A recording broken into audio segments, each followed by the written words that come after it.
ampliar a los dos, Cam. Eco Balúe. Démosle un minuto allá aquí para que se desahogue ya. Hablar, hermano. Chaleco Balúe Taiko. Hablando en lengua. Mentira, no, yo no creo en eso. Hermano, No era para saludarlo. expliquen Saludos, Jackie, saludos. expliquen cuál es el tema. Claro, claro. Sí, ahorita lo vamos a... Sí, de hecho, ya una vez antes de irnos. No, el tema, hermanos, para los que están arriba como para los que están abajo, el tema a debatir es sobre la inmortalidad del alma. César apoya la postura de que el alma es inmortal y Ben, que parece como Yehudí, apoya lo contrario. Entonces cada uno va a estar defendiendo su postura. Entonces vamos a dar inicio. Empezamos con vos, César, ¿te parece? Sí, si quieren, está bien. Pero alguien que ore, brother. Ah, ok, hermano. ¿Quién podría orar? Yo tengo mucho ruido acá. Reyes. Yo también tengo mucho ruido aquí de música del vecino y no puedo hacer eso. Reyes, ¿será que nos puede ayudar, hermano? Pablo. ¿Quién nos puede ayudar con la oración ahí? Reyes, Wilmore, Eli, Jackie. Yo lo hago si gustas, ¿eh? Claro, por supuesto, hermano. Dale, adelante. Listo. Vamos entonces. Que sea para gloria de Dios. Bendito Dios y Padre de nuestro Señor Jesucristo. En esta hora, Padre, todos y cada uno de los que estamos en este lugar, te pedimos, Padre, que seas tú el que estés guiando a cada uno. Y sobre todo, que tengamos ese respeto y ese amor mutuo el uno por el otro, como también mis hermanos que participan en esto. Que sea para honra y gloria de tu nombre. Que tus textos, que tus escrituras, tus escritos sean los que estén saliendo a luz. Y Padre, de mi parte te suplico, me ayudes. Si yo estoy errado en este tema, sea humilde para comprender y entender. Lo mismo hago para nuestro hermano que también va a exponer, y cada uno de los que estamos aquí, que no sea la carne la que se oponga o así interponga esto, que sea la humildad, que sea solamente tu palabra la que esté siendo empleada, la que esté siendo expuesta a cada uno de nosotros y que sea de bendición. Esto se llama debate, sí, lo reconozco, pero para mí es un diálogo, como también para nuestro hermano y los que estamos aquí, para que cada uno aprendamos el uno del otro, que sea de bendición, que no sea para pleito, que no sea para que uno o el otro salga vencedor, sino para que tu palabra sea la que quede en cada uno de nuestros corazones plasmada y que sea de gran bendición. No es un tema salvífico, es un tema solamente de distinción, de comprensión y de interpretación de textos, pero lo hacemos para gloria de tu santo nombre, para que queden esclarecidos estos textos a la luz de cada uno que estamos participando, pero que sea para honra y gloria de tu santo nombre, y el único que vence en este diálogo sea tu Espíritu Santo, no nosotros, no a nosotros, oh Jehová, no a nosotros, sino a tu nombre, la gloria, por tu misericordia y tu verdad. Muchísimas gracias. Y todo espíritu que quiera interrumpir, que quiera rebelarse, que quiera causar desorden, lo echamos fuera en el nombre de tu Hijo amado Jesús de Nazaret. Solamente nosotros nos ponemos y nos abandonamos en tus manos preciosas. Jesús, tú dijiste, lo que sabemos hablamos y lo que hemos visto testificamos. Esto también vamos a hacer ahora. Cada uno lo que sabe lo va a exponer. No para humillar al otro, sino para que tu nombre sea glorificado al exponer estos textos. Que sea de bendición, Padre, y que sea de edificación para nuestros hermanos que de abajo también estarán participando. Muchísimas gracias. Que reine tu espíritu, que reine tu presencia, no que reine ningún espíritu malo que quiera impedir la bendición. Que sea tu presencia sobre cada uno de nosotros y que podamos dialogar en santa paz, profesionalmente, honestamente, con mucho respeto. Padre, esto lo dedicamos para la honra y la gloria de tu santo nombre. Muchísimas gracias por hacerme partícipe en este diálogo con mi hermano. Muchísimas gracias, Padre, en el nombre precioso de tu Hijo amado Jesús de Nazaret. Gracias, bendito Dios. Amén. Amén. Adelante, hermanito. Amén, hermano. Amén. Excelente. Ok, hermano. César, ¿estás listo? Claro. Ok, hermano. Serían 15 minutos de argumentación. Para que le pongas el tiempo, Cami. Gracias. Ok, empezamos, César, adelante. Pues muy bien, hermanos, para mí es un placer estar aquí nuevamente con ustedes. Hoy vengo a demostrar, ¿no?, de que el alma en sí es inmortal. Ciertamente no es, como bien decía el hermano, una doctrina de primer orden, aunque sí, obviamente se tiene que tener un poco de cuidado, pero en sí no es una doctrina de primer orden para que nosotros podamos decir que la persona es hereje, ¿no? Entonces, yo voy a estar demostrando, voy a estar trayendo en esta tarde mi tesis sobre por qué sí creo, a la luz de la Escritura, de que el alma sí es inmortal y qué sucede incluso con las personas después que mueren. Así que la muerte física, hermanos, podríamos decir de que es la separación del cuerpo mortal, pero no significa el fin del ser humano, ya que el alma, hermanos, continúa existiendo más allá de la muerte. Ahora, ¿por qué?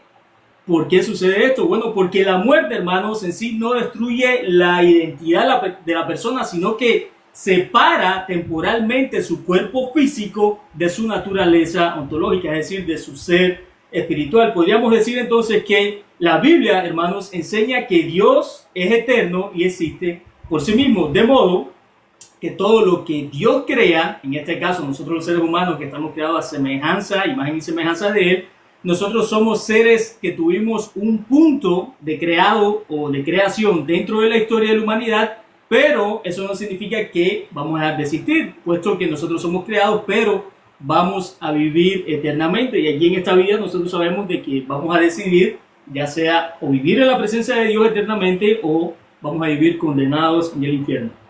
Por otro lado, hermanos, las Escrituras nos muestran que Dios establece realidades que tienen un inicio dentro de la historia, así como yo le decía, pero que trasciende el tiempo. ¿Cómo podemos saber esto? Bueno, si vamos a Daniel capítulo 2, versículo 44, nosotros podemos ver de que Daniel declara: el Dios del cielo levantará un reino que jamás será destruido y permanecerá para siempre. Noten aquí, hermanos, de que Él va a establecer un reino mesiánico. Bueno, ya lo estableció. Sabemos de que Dios gobierna, es el rey del universo y de todas las cosas, no negamos eso. Pero dentro del marco histórico, dentro de nuestra realidad, Dios iba a establecer, según Daniel, un reino. En este caso sabemos que es el reino del Mesías, la promesa que se le hizo Dios a David, ¿no?, de que por medio de su linaje iba a salir el rey, etcétera, etcétera. Así que, ¿qué nos enseña Daniel? Bueno, que el reino mesiánico tiene un punto, hermanos, de manifestación dentro de la historia. Dios lo establece en un momento determinado para su duración eterna. Habiendo ahora dicho esto, podemos decir de que igual manera el ser humano, hermanos, tiene un comienzo dentro de la historia, pero Dios lo creó con una dimensión espiritual que trasciende la muerte. Aunque tuvo un inicio como criatura, su existencia no termina con la muerte física. Por otra parte, también la Escritura, hermanos, distingue al hombre de los animales, ya que el hombre fue creado, como había mencionado, a imagen y semejanza de Dios. Por ejemplo, Eclesiastés capítulo 3, versículos del 12 al 19, Salomón vemos que observa que hombres y animales mueren, pero plantea una diferencia al decir, y voy a citar textualmente: ¿quién sabe que el espíritu de los hijos de los hombres sube y que el espíritu del animal desciende a la tierra? Pero si nosotros seguimos leyendo el texto, si vamos más adelante en el capítulo 12, versículo 7, el ser humano, respecto al ser humano, podemos ver que Salomón declara lo siguiente: el polvo vuelve a la tierra, es decir, el cuerpo dice como era, y el espíritu vuelve a Dios que lo dio, es decir, a su presencia. Por lo tanto, la existencia humana, hermanos, trasciende la muerte física por haber sido creada por Dios. Como los animales no sabemos qué es lo que pasa, sabemos de que Salomón, basado en su inspiración divina y en su declaración, los animales van a la tierra, el espíritu de los animales vuelve a la tierra, no sabemos a dónde va, pero lo que sí podemos decir de que el ser humano cuando muere, su cuerpo va a la tierra, pero su espíritu pasa a ir a la presencia de Dios. Por este motivo, hermanos, la composición, por así decirlo, de la totalidad del ser humano, podemos ilustrarla con la imagen del odre y el vino, para decirlo así. Yo sé que hay algunas personas que creen de que podemos ser alma, cuerpo y espíritu, eso lo vamos a mirar un poco más adelante, pero podemos decir de que la composición del hombre es como el vino y el odre. El vino podría representar la parte externa, lo que es el cuerpo, el envase, y el vino podría representar la parte interna. Es decir, el cántaro, hermanos, representa la dimensión física y externa del ser humano, mientras que el vino representa la dimensión interna e invisible. Es decir, aunque son dos elementos distintos, juntos forman una unidad. Juntos forman una unidad de manera, hermanos, que la muerte, el cuerpo, es decir, que en la muerte, básicamente, el cuerpo y el espíritu se separan temporalmente, pero no significa que dejan de existir. El cuerpo sabemos que muere, en este caso la parte ontológica o la parte espiritual del ser no, pero sabemos que el día de la resurrección, nuestro cuerpo que una vez murió, va a volver a resucitar. A Dios le va a entregar a los que han sido santos, a los que Él ha salvado, le va a entregar su cuerpo glorificado, y a las demás personas les serán entregados sus cuerpos para que ellos sean juntos condenados con sus cuerpos, porque cuando ellos estaban en vida, Dios va a condenar sus obras, es decir, con el cuerpo que ellos pecaron, van a arder eternamente en el infierno. Entonces, para resumir, hermanos, Dios formó al hombre del polvo y le dio vida, uniendo cuerpo y espíritu. Y en la muerte, el cuerpo y el espíritu se separan temporalmente, pero la eternidad espiritual trasciende. Es decir, la sangre de Cristo, hermanos, no selló el nuevo pacto, más bien su resurrección lo confirmó, inaugurando la esperanza de la vida eterna después de la muerte. Por eso Cristo resucitó. Por eso Cristo resucitó. Por ejemplo, Pablo declara en Filipenses capítulo 1, versículo 23, teniendo el deseo de partir y estar con Cristo, lo cual es muchísimo mejor. Aquí claramente Pablo está diciendo que él no iba a dejar de existir, sino que iba a estar en la presencia de Cristo el día que él muriera. Segunda de Corintios capítulo 5, versículo 8, antes ausentes en el cuerpo y presentes al Señor, una declaración fulminante respecto a la existencia de la persona después de la muerte. También en 1 Corintios capítulo 15, cuando habla acerca de la resurrección, cierto, en los versículos 51 y 52 vemos de que los muertos serán resucitados incorruptibles, hablando de ese día, ¿no? Cuando ya Cristo nos entregue nuestro cuerpo glorificado.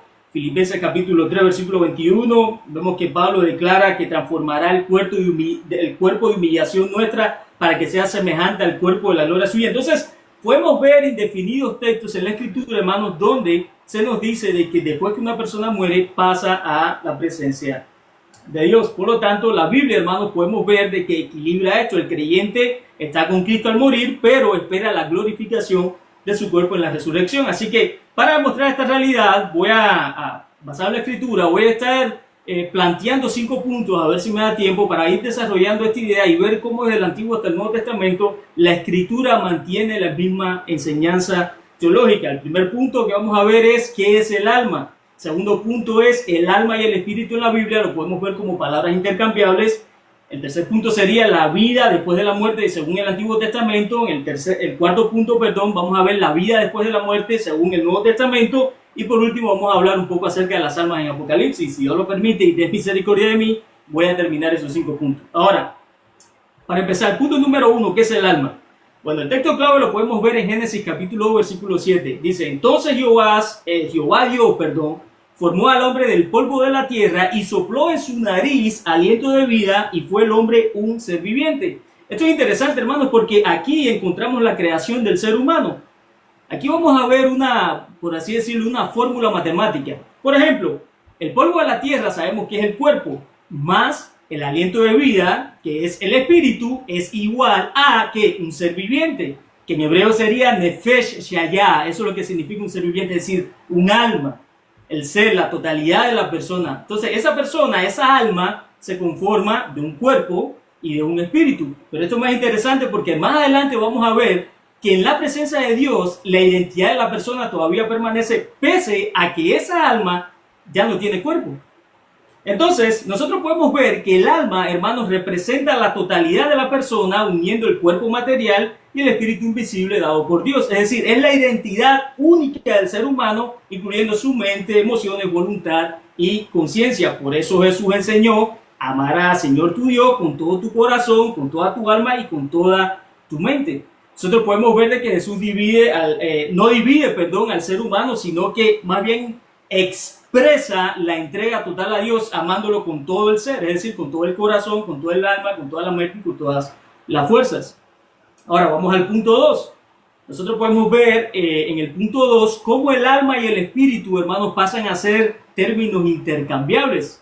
Por ejemplo, el texto claro que podemos ver en Job capítulo 7, versículo 11, donde dice: hablaré en la angustia de mi espíritu y me quejaré en la amargura de mi alma. Esto es interesante también porque aquí, hermanos, el texto explica que el alma, el nefesh, y el espíritu, el ruach, describen la realidad interna humana como el sufrimiento de Job y no refleja tanto, o no son básicamente identidades o entidades separadas, sino que son más bien expresiones de conciencia, emociones e identidad. No necesariamente tiene que ser el cuerpo de la persona, sino más bien la totalidad del ser, que incluye el cuerpo y su parte ontológica, su parte espiritual.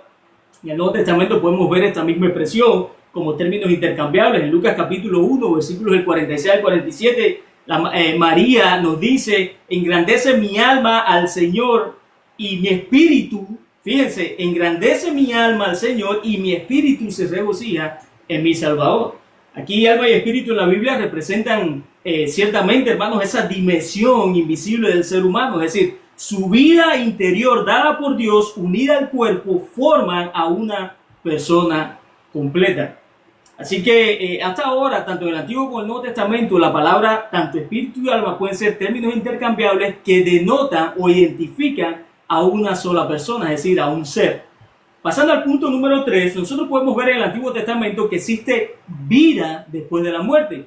Y precisamente estábamos hablando en estos días sobre 1 Samuel, ¿no? Capítulo 28, cuando Samuel se le aparece a Saúl, ya sabemos la historia, va a ver a la bruja de Endor, etcétera, etcétera. Pero nosotros vemos de que Samuel ciertamente, ¿qué es lo que mantiene? Bueno, Samuel declara juicio, mantiene conciencia, reconoce a Saúl. Entonces podemos ver de que incluso después de la muerte, en el Antiguo Testamento, el alma de Samuel tenía conocimiento de todo. Tenía conocimiento de todo. Ahora, ¿sucede eso en el Nuevo Testamento? Por supuesto. En el Nuevo Testamento, en Lucas 16, tenemos la parábola del rico y Lázaro. La parábola del rico y Lázaro, hermanos. Que de hecho es una parábola extraída del libro apócrifo o deuterocanónico de Enoch, del libro de Enoch. Pero la enseñanza de Jesús es de que ciertamente hay vida después de la muerte. Nosotros vemos como el rico y Lázaro, uno pasa a la eternidad, está en la presencia de Dios con Abraham, y el otro pasa a ser castigado. Y vemos de que estas personas, tanto uno como el otro, tienen conocimiento, tienen conciencia de lo que están experimentando y de lo que ellos se acordaban en la tierra. Entonces podemos ver que el Nuevo Testamento, en este punto número 4, vemos de que las personas sí mantienen este conocimiento. Es decir, el alma no podemos caer en ese fatalismo. No, el alma sigue existiendo, sigue existiendo. Y por último, vamos a ver el punto número 5, que son las almas en Apocalipsis. En Apocalipsis capítulo 6, hermanos, versículo del 9 al 11, Juan describe: vi bajo el altar las almas de los que habían sido muertos por causa de la palabra de Dios y por el testimonio que tenían. Aquí nosotros podemos ver que Juan, el escritor del Apocalipsis, el apóstol, ve las almas de los creyentes muertos clamando a Dios. Es decir, tenían voluntad. Vemos que en el texto se nos dice que estaban recibiendo vestiduras blancas y esperando la justicia final y la resurrección, mostrando, hermanos, la voluntad para hablar. Es decir, ellos todavía tenían voluntad, tenían conciencia de justicia, de juicio y tenían identidad. Así que para concluir, y aquí ya lo voy a dejar, la Biblia, hermanos, nos enseña, basado en estos 4 puntos y en mi premisa, que el ser humano tiene un alma espiritual que sobrevive a la muerte física, manteniendo la identidad y la conciencia. Es decir, la muerte no es el fin, hermanos, pues Dios y en Cristo hay resurrección. Por eso Jesús dijo de que Dios es un Dios de vivos y no Dios de muertos. Así que lo dejo hasta aquí, hermanos. Para mí fue un placer exponer esta primera parte. Así que adelante.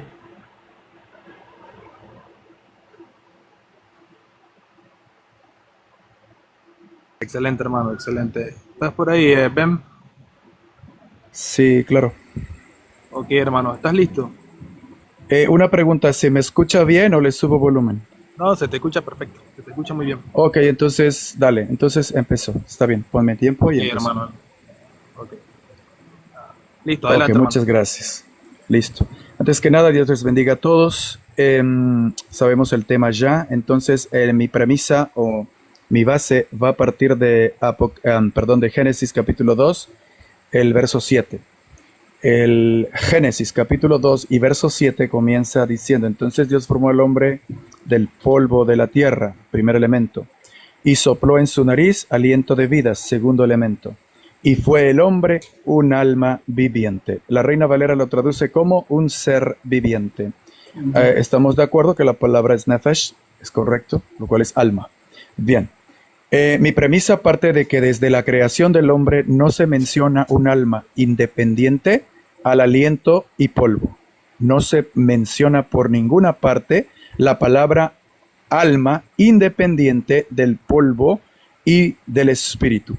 Y como no aparece, entonces mi premisa es que según Salmo 146:4, les quitas el aliento y dejan de ser para siempre. En ese instante perecen sus pensamientos.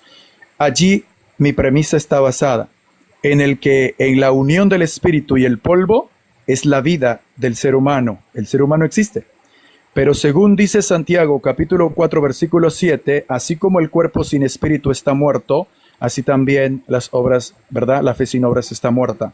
De modo que el cuerpo, que es el polvo, sin el aliento de vida, está muerto. Vuelvo e insisto, no aparece la palabra alma como independiente. De aquí mismo toma parte el apóstol Pablo en 1 de Corintios capítulo 15 versículo 45, dice: así también está escrito. ¿A dónde es que Pablo cita esto? ¿O de dónde lo cita? De Génesis 2:7. Así también está escrito: fue hecho el primer hombre, Adán, alma viviente. Entonces, en ninguno de los dos textos, ni en Génesis 2:7, ni en 1 de Corintios 15:45, aparece un alma dentro del alma. No aparece.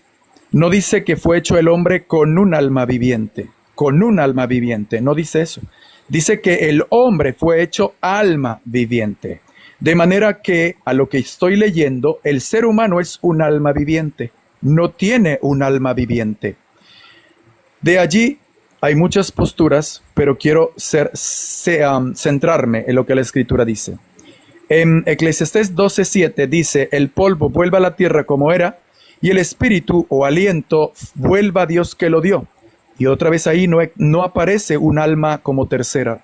No aparece un alma invisible, inmortal, en medio. Ya que el que escribe Eclesiastés solo menciona el polvo y el espíritu. No menciona el alma independiente, porque tampoco Génesis lo dice.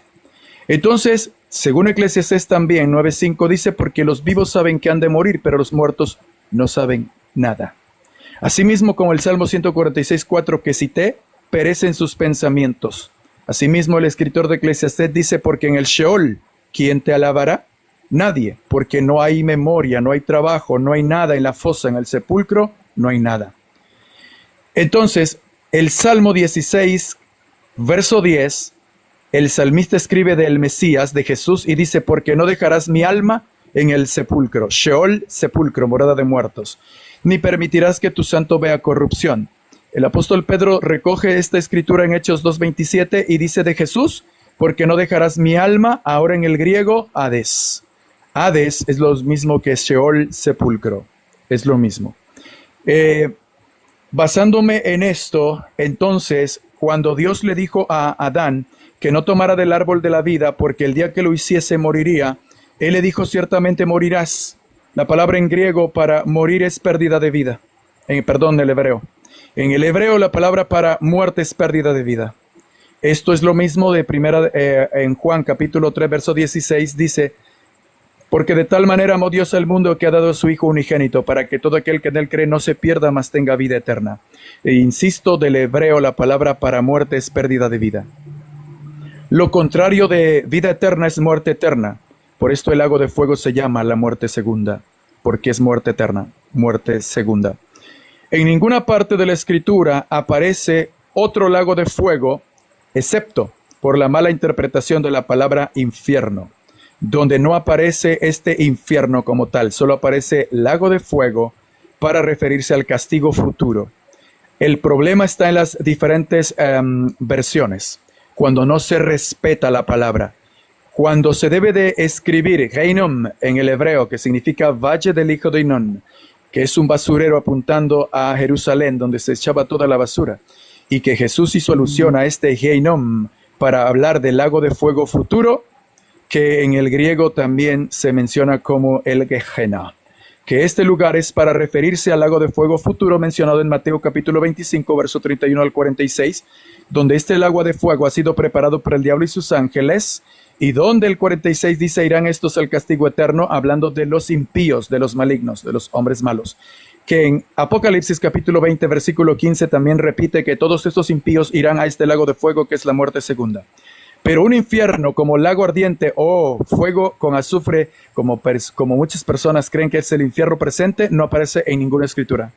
En todas las partes que la escritura del Nuevo Testamento menciona como infierno, muchas veces se refiere originalmente al sepulcro como tal, o a ese lugar, Geinom, basurero, que estaba en Jerusalén, al cual Jesús hizo alusión, para referirse al lago de fuego futuro.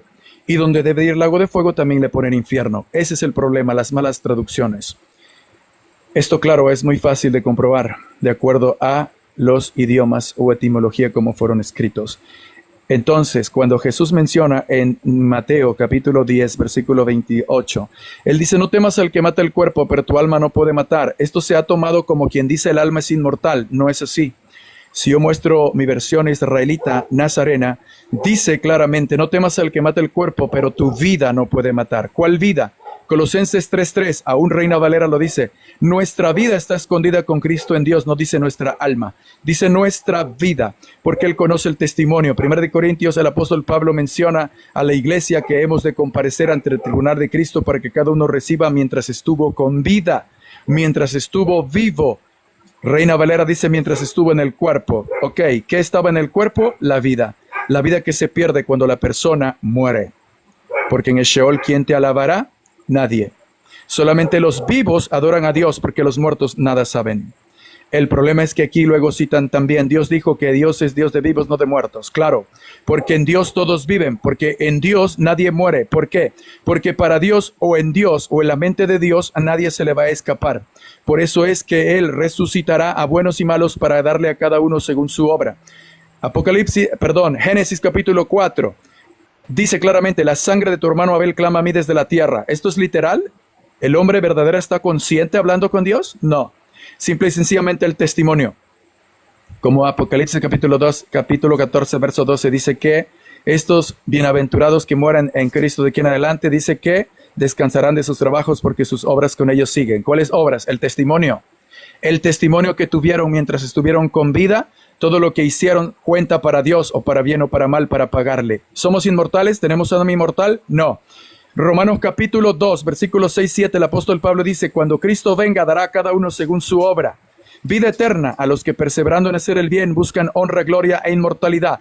En Cristo, dice Pablo, buscamos inmortalidad. No la tenemos, porque todos la perdieron. En Adán todos la perdieron. Dios le dijo, morirás, y ciertamente cuando pecaron le dijo Dios a Adán, polvo eres y al polvo volverás. Dios no le dijo a un Adán polvo y ignorando al Adán alma. Dios se dirige a Adán porque todo Adán es alma viviente, por tanto todo Adán murió. Ninguna parte de él vivió, excepto el espíritu que vuelve a Dios que lo dio, que no es el ser humano, eso le pertenece a Dios. Tanto de buenos como de malos, el aliento, el soplo que Dios dio, vuelve a Dios cuando la persona muere. El alma va al sepulcro, alma que pecare, esa morirá, porque no me abandonarás en el sepulcro, porque no dejarás mi alma en el sepulcro. El alma es el ser que va al sepulcro. No existe una Biblia, no existe una traducción. Que el cuerpo vaya al polvo, el espíritu vaya a Dios y que el alma vaya a otro lugar. No existe. Cuando se habla del rico y del Lázaro, nunca dice el alma de rico. Jamás. Por ninguna parte, desde el 19 hasta el 31 de Lucas 16, no aparece por ninguna parte la palabra alma del rico. De ninguna manera. Aquí Jesús está en esta parábola mostrando, como en todas las parábolas, el tiempo del fin. Y el rico que representa a uno de las sectas de los 6 grupos de sectas que había en Jerusalén, la de los saduceos, las que vestían de lino y de púrpura. Estos son los reyes, los gobernantes, los que gobernaban el sacerdocio o el sumo sacerdocio del templo. Esto era lo de los saduceos. Curioso, ellos no creían en la resurrección y no creían en los ángeles. Pues bien, refiriéndose Jesús a esta secta, cuando en la parábola dice el rico, tengo 5 hermanos, claro, porque estaban los esenios, los celotes, los herodianos, los escribas, los fariseos y los saduceos. Estaban allí estas 6 sectas. Y refiriéndose a esta de los saduceos que no creen en resurrección, ahora cuando esté en el lago de fuego, en el crujir de dientes, sabrá que sí hubo resurrección para ser castigado. Y también sabrá que los ángeles llevarán a los que son salvos. Mateo capítulo 24, verso 28 a 31. No antes. ¿Casualidad que el rico cuando muere es sepultado y el mendigo no es sepultado?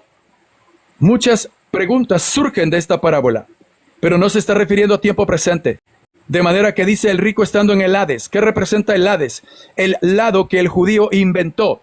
¿Por qué digo que inventó? Porque el seno de Abraham no aparece en todas las escrituras, ni en Génesis, mucho menos hasta Malaquías, no aparece el seno de Abraham. Este seno de Abraham es un invento judío para declarar todos los muertos que van al sepulcro, a Sheol.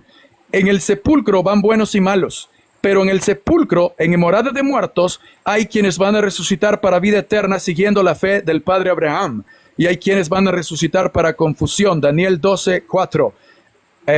Juan capítulo 5, verso 28. Dice que todos los que están en los sepulcros oirán la voz del Hijo, y unos saldrán para resurrección de vida y otros para resurrección de condenación. De modo que el judío inventó seno de Abraham para referirse a todos aquellos que morían con la esperanza de resucitar como el padre Abraham. Solamente esto. Curioso. Hechos 2:27, hablando de Jesús, porque no dejarás mi alma en el Hades. ¿Será que Jesús estaba quemando también en el Hades como el rico? No, sino que se está refiriendo que Jesús muere evidentemente y dice no dejarás mi alma en el Hades. Está hablando del sepulcro. Esto está en Salmos 16:10, porque no dejarás mi alma en el sepulcro. Sheol hebreo, que es sepulcro. Entonces, se tiene que entender que esto es una parábola, no en tiempo presente, sino en futuro. Todas las parábolas que rodean al rico y Lázaro hablan del castigo que tendrán en el futuro, cuando sea el juicio, Hebreos 9:27, y de la manera que está establecido para los hombres que mueran una sola vez, y después de esto el juicio. Nadie puede ser juzgado ni castigado antes del juicio. Jesús dijo, he aquí yo vengo pronto y mi galardón conmigo, para recompensar a cada uno según sea su obra. Nadie puede adelantarse a condenar a nadie ni a castigar a nadie hasta que Cristo no se sienta en el trono como juez para castigar y mandar a unos al lago de fuego y otros a la vida eterna, según Mateo capítulo 25, verso 46. E irán estos al castigo eterno y los justos a la vida eterna. No hay ningún castigo previo antes. Si no es así, lean entonces Apocalipsis capítulo 20, en donde del 11 al 15 se menciona que la muerte y el Hades entregan los muertos que están en él, pero en ese mismo momento el mar entrega los muertos que están en él.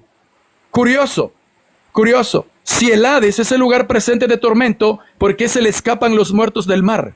¿Por qué los muertos que hay en el mar se le escaparon al Hades, que es lugar de tormento para los malos? ¿O vamos a creer y vamos a decir que en el mar estaban todos los buenos?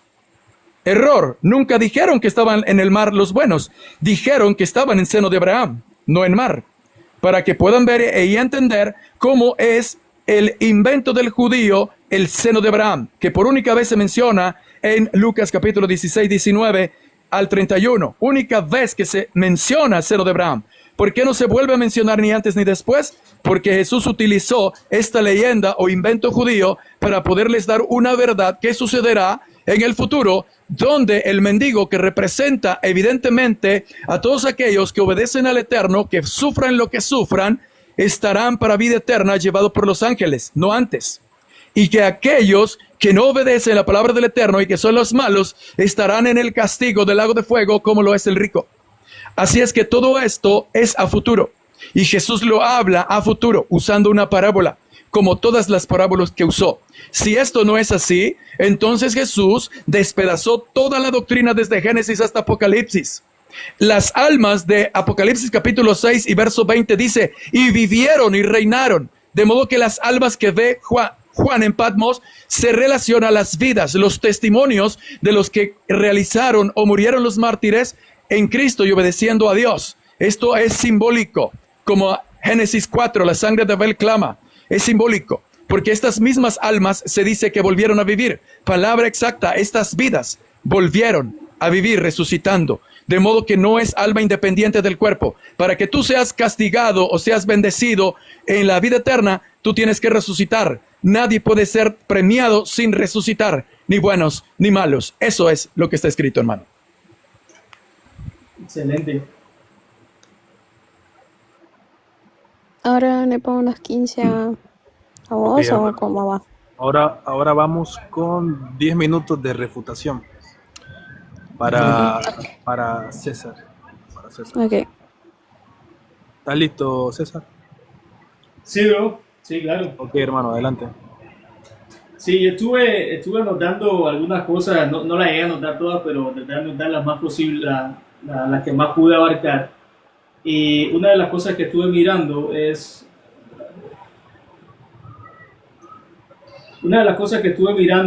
que dice de que no hay un estado intermedio, ¿no?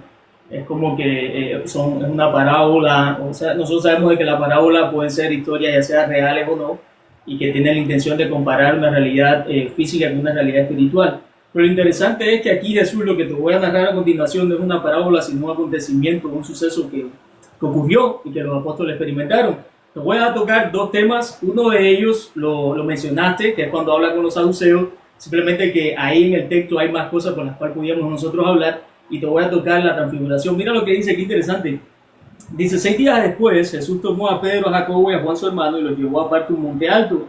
Y se transfiguró delante de ellos y resplandeció su rostro como el sol y sus vestidos se hicieron blancos como la luz. Y aquí les apareció Moisés y Elías hablando con él.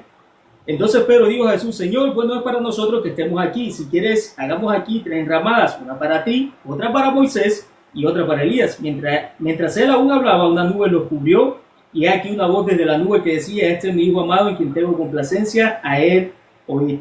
Al oír esto, los discípulos se postraron sobre sus rostros y tuvieron gran temor. Entonces Jesús se acercó y los tocó y dijo, levantaos y no temáis. Y alzando los ojos, a nadie vio sino solo a Jesús. Es muy interesante que tú menciones de que no existe un estado intermedio. Yo estoy de acuerdo, de hecho, de que el infierno está preparado para Satanás y sus demonios y para aquellas personas que son desobedientes. En eso estoy de acuerdo contigo.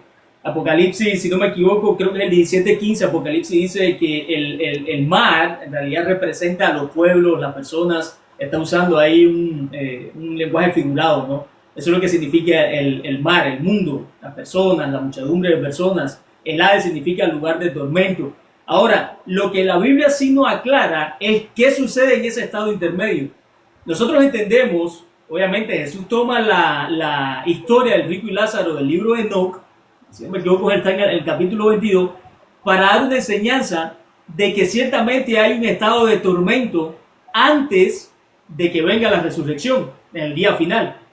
Entonces, no sabemos porque la Biblia, Jesús simplemente está usando esa parábola, pero el enfoque de Jesús es decir de que sí hay tormento, hay un estado intermedio donde la persona está desprendida de la presencia de Dios esperando el día del juicio para que con su cuerpo sea echado en el lago de fuego. En eso estoy de acuerdo. Pero mira qué interesante, volviendo al texto, una de las cosas que podemos notar aquí es, aparece que Jesús estaba vivo, Moisés y Elías. Moisés y Elías estaban ya en la presencia de Dios, como te había mencionado antes con 1 Samuel capítulo 28. Samuel literalmente desapareció, Samuel no estaba dejando de existir. Tenemos aquí el mismo caso, Moisés y Elías están hablando con Jesús al punto de que, pero lo más probable, estando medio dormido, lo más probable es que haya escuchado de que Jesús haya mencionado el nombre de Moisés y Elías y por eso lo llama por su nombre. Otras interpretaciones dicen que puede ser la Shekinah, la presencia de Dios que se había manifestado ahí y eso como que le hizo abrir su mente y pudo reconocer a Moisés y Elías. Pero ya sea de una manera u otra, lo que sí podemos ver es que en tiempo real, literalmente, 2 personas que estaban muertas aparecen hablando con Cristo. Esto nos da a entender de que la persona no deja de existir. La persona no deja de existir. Entonces creo que la Biblia es consistente desde el Antiguo hasta el Nuevo Testamento. Ahora, otro texto que yo quiero mostrarte está, si no me equivoco, en Lucas 20. Déjame lo busco. Porque hay algo que Jesús nota cuando habla con los saduceos que es muy importante leerlo. Y son palabras del mismo Jesús, el mismo Dios. Dice, a ver, aquí está. Dice, llegando entonces algunos de los saduceos, los cuales negaban haber resurrección, le preguntaron diciendo, ¿un minuto me quedan? Sí, un minuto. Diciendo, maestro, Moisés nos escribió, si el hermano de alguno muriere teniendo mujer y no dejare hijo, que su hermano se case con él y levante descendencia a su hermano. Hubo pues 7 hermanos. Dice, y el primero tomó esposa y murió sin hijo, y el segundo, el cual también murió sin hijo, lo cual el tercero también la tomó, y así los 7, ¿no? Y murieron sin dejar descendencia. Finalmente murió también la mujer. En la resurrección, pues, ¿cuál de ellos era mujer, ya que los 7 estuvieron con la mujer? Y aquí viene la divina respuesta, diría el apóstol Pablo. Entonces respondió Jesús, les dijo, los hijos de este siglo se casan y se dan en casamiento, mas los que fueren tenidos por dignos de alcanzar aquel siglo y la resurrección de entre los muertos, ni se casan ni se dan en casamiento, porque ya no pueden más morir. Obviamente Jesús aquí está apelando a la resurrección, al día final. Dice, pero en cuanto a los muertos, esta es la parte que te faltó leer. Mira lo que dice Jesús, dice, pero en cuanto a los muertos han de resucitar aún. Dice, aún Moisés lo enseñó en el pasaje de la zarza cuando llama al Señor, Dios de Abraham, dice, Dios de Isaac y Dios de Jacob. Y aquí donde viene, básicamente les tocaba final, dice, porque Dios, dice, no es Dios de muertos, sino Dios de vivos, pues para Él todos viven. Es obvio que Jesús, brother, aquí está diciendo de que la persona cuando muere, la persona sigue existiendo. Te había explicado, de hecho es interesante porque 1 Corintios 15, a ver si me da tiempo también, estuve mirando aquí 1 Corintios 15, donde te dice de que el cuerpo incorruptible no puede, aquí está, 1 Corintios 15, capítulo 15, versículo 50, dice, hablando de hecho de la resurrección, dice Pablo, pero esto digo, hermanos, que la carne y la sangre, es decir, tu cuerpo, dice, no pueden heredar el reino de Dios, ni la corrupción hereda la incorrupción. ¿Por qué es necesario entonces que el cuerpo vuelva al polvo, como dice Eclesiastés 12:7? Bueno, pues por eso mismo, porque el cuerpo ya está muerto.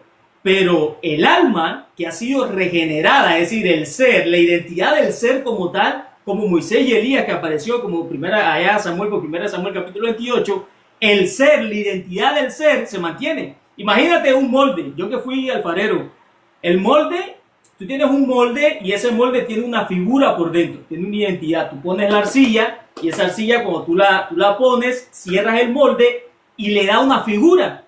Okay, con el hombre sucede lo mismo.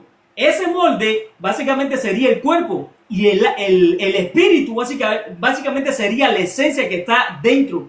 Y tanto el cuerpo como el espíritu forman lo que es el ser, el alma. Cuando las personas mueren, el cuerpo va a la tierra. Pero ahí viene que la identidad, la figura que ya se formó cuando la persona estaba en vida, sigue en la presencia de Dios. Por eso Juan pudo identificar almas que no era todavía en el juicio del gran trono blanco, porque todavía no estamos hablando de Apocalipsis 21.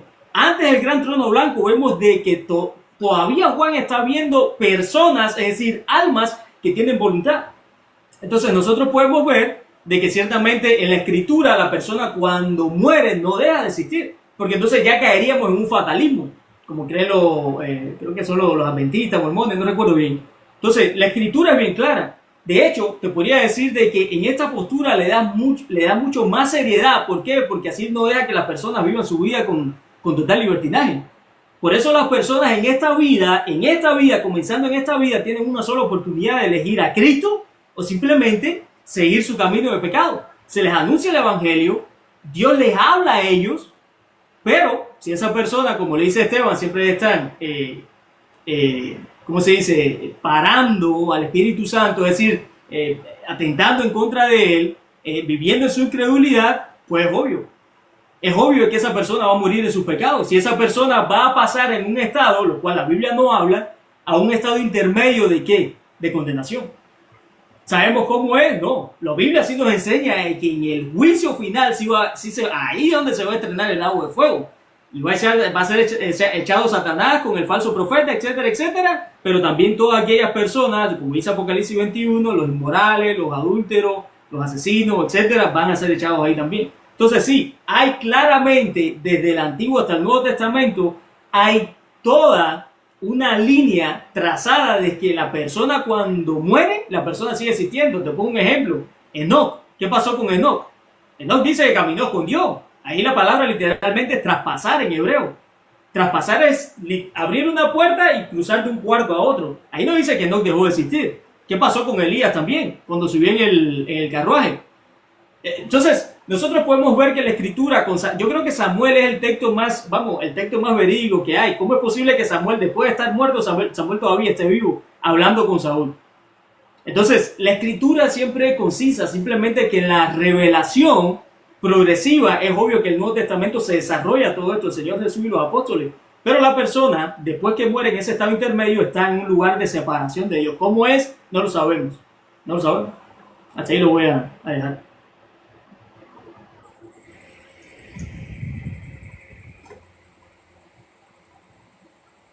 Excelente, hermano. ¿Estás listo, Ben?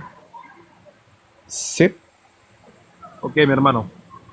Vamos a ponerte el Vamos, tiempo. 10 instantes. minutos. Ok. Adelante, hermano. Voy a empezar de lo último hacia lo primero. Bueno, es tiempo de refutación, ¿verdad? Ok. Empezando con Samuel.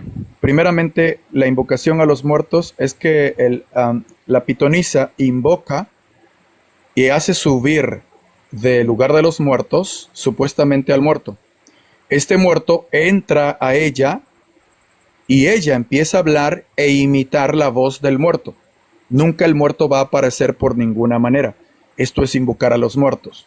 Decir que fue Samuel el que habló con Saúl es errar completamente, porque no fue Samuel, fue un demonio el que se introdujo dentro de la pitonisa y ésta empezó a hablar. ¿Por qué?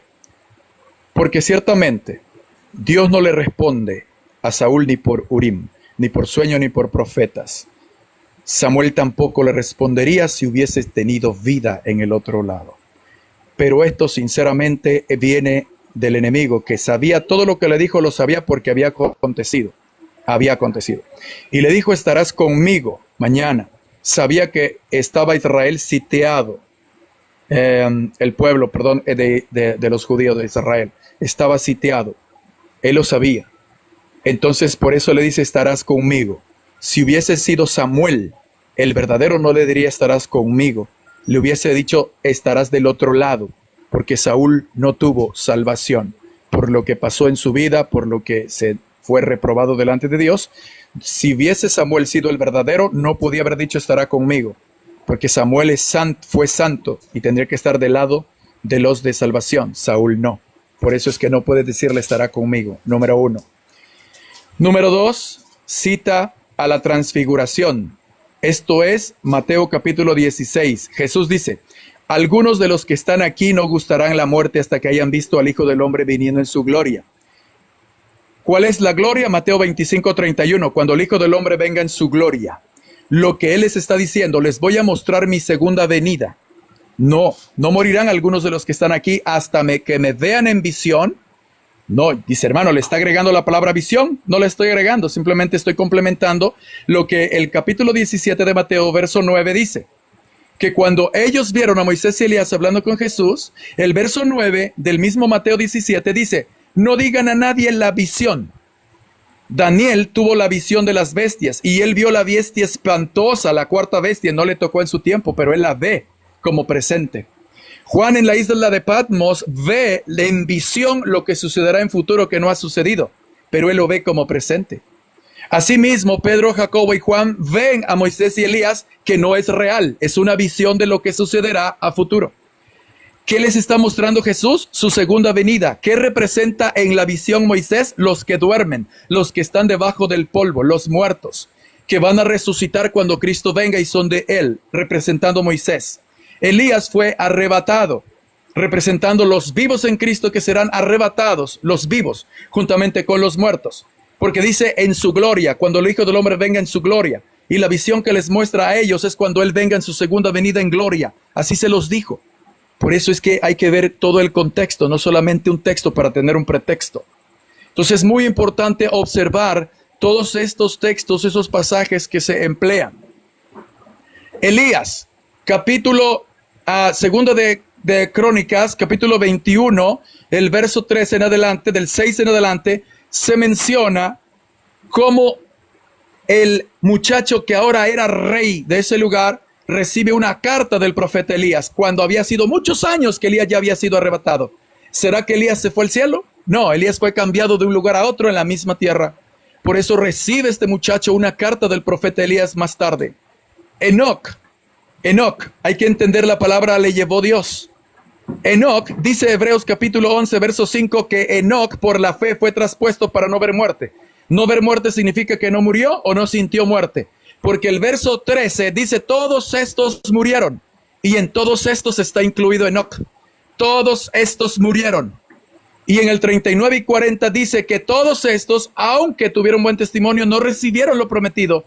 Porque Dios había preparado algo mejor para nosotros, para que no fuesen ellos perfeccionados aparte de nosotros. Claro, así estaba escrito. Daniel capítulo 12, al final le dice, y tú, Daniel, irás y dormirás y te levantarás para recibir tu heredad al fin de los días.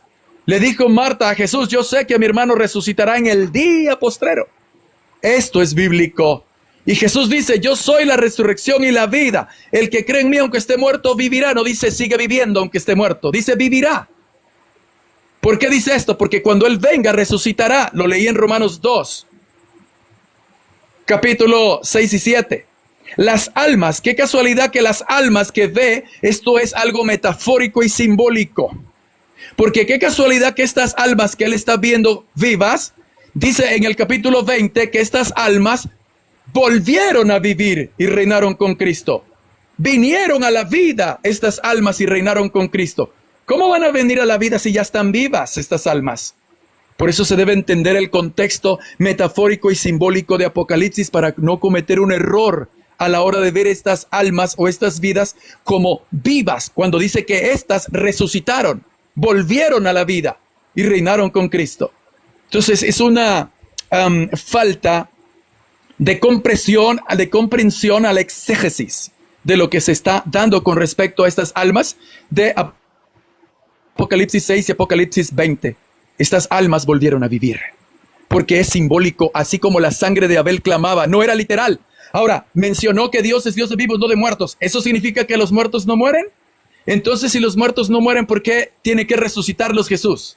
Si no mueren, ¿para qué los resucita? Me dirás, es que resucita el polvo. En ninguna manera se refiere a que el cuerpo muere y el alma no muere. No existe ningún texto que diga el alma no muere.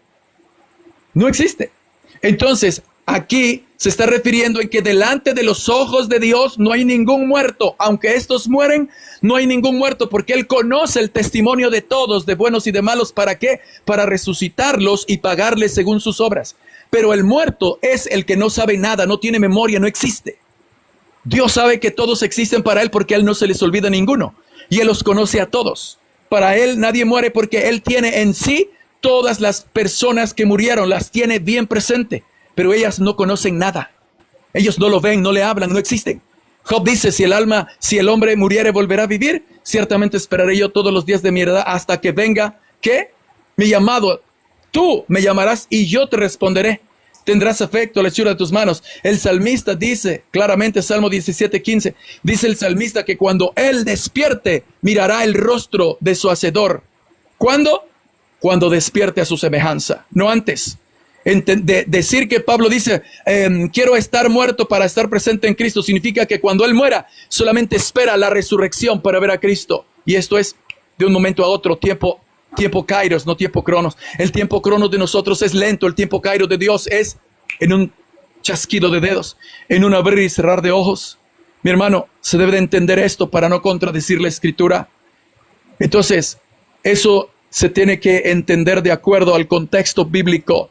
No existe un pasaje que diga que el hombre cuando muere no muere. Pero yo quiero decirles que la serpiente en el Edén le dijo a Eva, no morirás. Cuando Dios había dicho morirás, la serpiente dijo no morirás. Y hasta el día de hoy se sigue la doctrina de la serpiente diciendo, cuando tú mueres, tú no mueres. Pero Dios fue serio cuando dijo, morirás.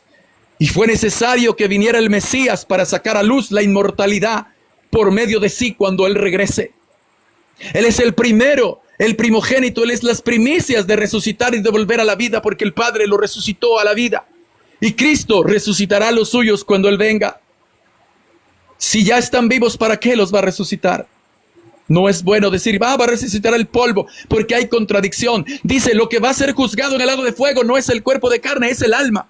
Y si el alma va a ser quemada en el fuego para ser castigada, ¿para qué se resucita al muerto? ¿Para qué se resucita al polvo? Si es el alma la que va a ser castigada, me dirás, no, va a ser el alma la que resucita. Entonces, si va a resucitar, está muerta. Por ningún lado puedes tener razón, ya que por cualquier lado se contradice tu postura. Por cualquier lado se contradice con la Escritura tu postura.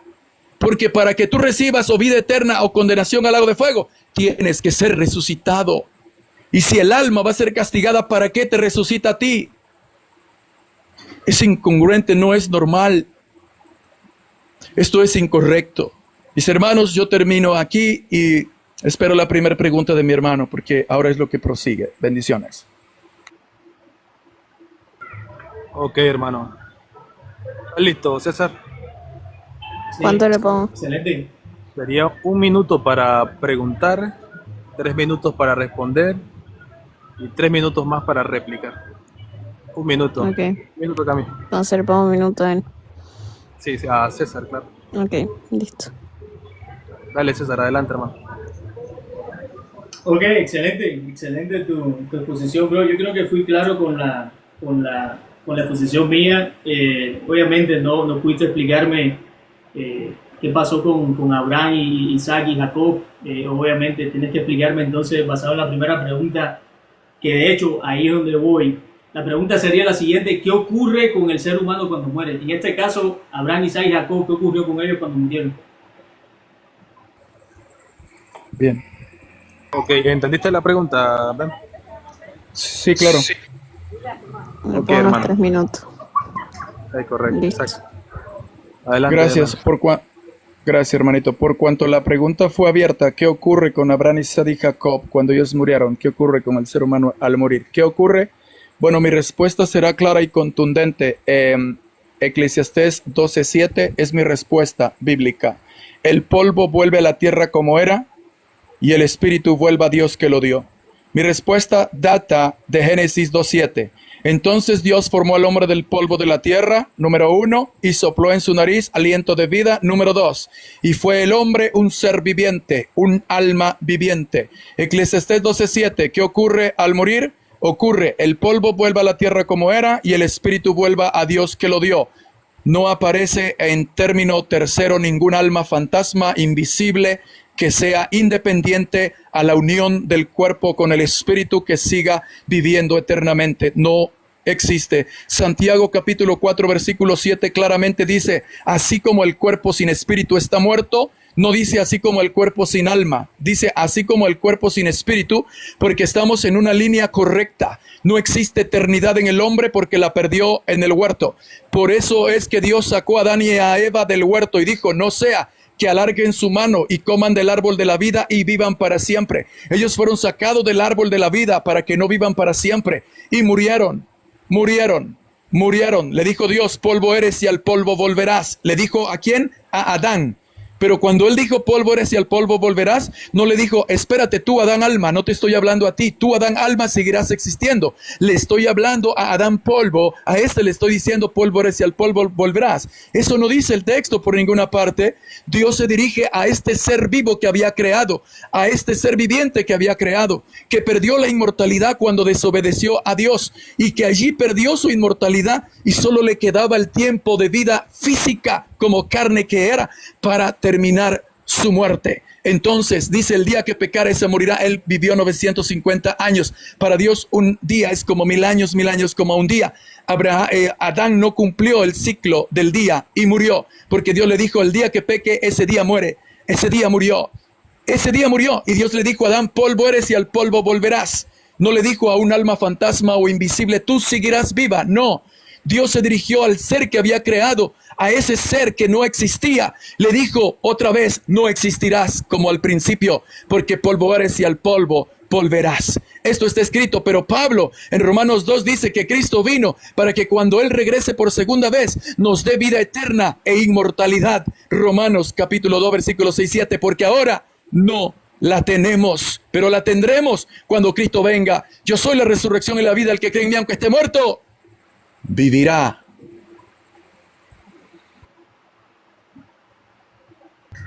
Bien, ahora cómo sigue. Vamos con César, 3 minutitos. Bueno, pues no me explicaste qué pasa con Abraham, Isaac y Jacob. El texto no dice de que yo fui el Dios de ellos porque ya ellos no existen, o yo voy a ser el Dios de ellos porque ellos van a resucitar en el futuro. No, él dice yo soy. Es decir, como mismo tú lo mencionaste antes, en el tiempo de Dios es el Kairos, no es como el tiempo lineal de nosotros, el Cronos. De manera que cuando Dios dice yo soy el que soy, en este caso yo soy el Dios de Abraham, Isaac y Jacob, está hablando en tiempo presente. Dios no es Dios de muertos, sino de vivos. Lo que el texto claramente nos está diciendo a nosotros es de que ellos están existiendo en la presencia de Dios. Es así, por eso Apocalipsis te habla acerca de las almas que vio. No obstante a eso, Daniel, por ejemplo, Daniel habla acerca de que habían personas cuando él tiene la visión en la presencia de Dios, cuando estaba viendo la visión del trono del anciano de días y vi que el Hijo del Hombre viene en las nubes, etc. Es decir, hay vida después de la muerte en ese caso. Ahora, ¿los ángeles son eternos como Dios o los ángeles son como el ser humano? Esa es una buena pregunta para analizar. ¿Los ángeles son sempiternos, son eternos? Porque había explicado yo al principio de que la creación de Dios es sempiterna, tiene un origen dentro del tiempo. En este caso, hablando del ser humano, en el caso de los ángeles también, los ángeles fueron creados, ellos no son autoexistentes como Dios. Es decir, ellos son sempiternos, ¿por qué? Porque tienen un inicio dentro del tiempo, dentro del espacio, incluso si son atemporales. Nosotros sabemos que los ángeles son seres que no fueron creados en nuestra dimensión, pero tuvieron un origen de creación. Entonces, los ángeles no mueren, ¿por qué? Bueno, precisamente como el ser humano. El ángel no muere porque a pesar de que tuvo un punto de creación, Dios lo creó con eternidad. De igual manera el hombre, cuando Dios le dice a Adán de que si tú pecas vas a morir, él está diciendo no solamente que su cuerpo físico iba a morir, como te cité en 1 Corintios capítulo 15, que es necesario que el cuerpo de incorrupción muera, sino que está hablando también de la desconexión espiritual de Dios. De hecho, Pablo, Efesios capítulo 2, habla de que nosotros estábamos muertos en nuestros delitos y pecados, es decir, la muerte no solamente física, sino también ontológica. Entonces sí, claramente la escritura de Eclesiastés 12:7 enseña de que el cuerpo va a la tierra, el espíritu vuelve a Dios. Y de hecho, Hebreos, si no me equivoco, capítulo 9, versículo 27, si la memoria no me falla, Hebreos dice, está establecido de que el hombre muere una sola vez y después de esto el juicio, así como Cristo murió una sola vez. Entonces, si Cristo murió una vez, nosotros no estamos pensando en que Cristo murió hoy, mañana y pasado, no, ya eso sucedió una vez. Bueno, pues Pablo, el escritor de Hebreo, yo pienso que es Pablo, pero igual el escritor de Hebreo toma ese concepto y dice, no, el hombre tiene que morir y automáticamente va a ir a la presencia de Dios a ser juzgado. Y ahí, en ese estado de separación, va a esperar su juicio eterno.